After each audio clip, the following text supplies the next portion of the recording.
Hi everyone, this is Dr. Swati from Neuroots Bangalore. So today's topic of discussion is acne scars and the suggestive treatment for it.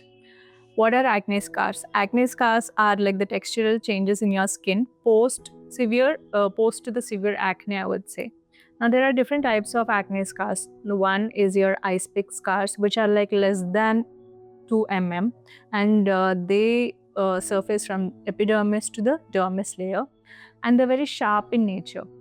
Then there is something called as rolling scars. Rolling scars are more than 2 mm, and then there are less than 5 mm, I would say.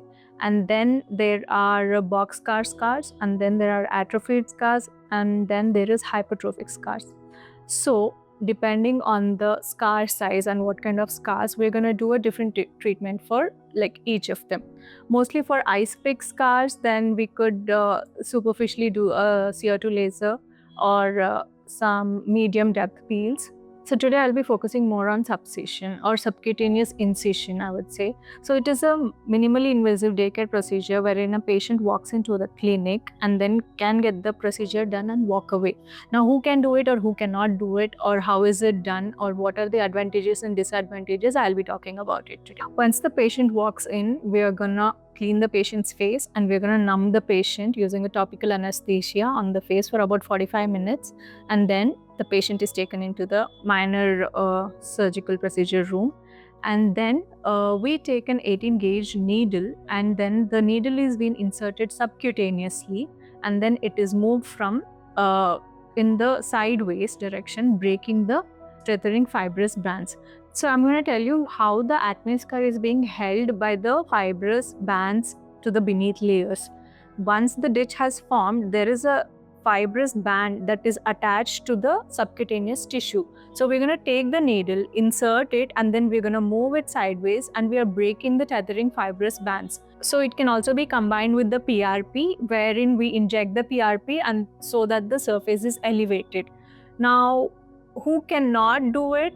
Someone with keloidal history of having keloids, they cannot do it.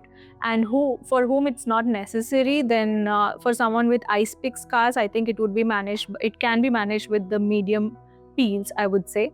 What are the disadvantages of it? There is actually not much. There is minimal downtime period. There will be a little bit of bleeding. There could be a little bit of swelling and redness, I would say. And how many sessions would a person need? Probably around 3 to 6 sessions, depending on the severity of the acne scarring. How many sessions? I would say 3 to 6 sessions, depending on the recovery, depending on the severity. And each session should be kept 1 month apart. Coming to the post-op care, you're just gently gonna ice your face, not directly, roll it in a gauze or cotton cloth, and then you can gently press it so that the swelling will come down.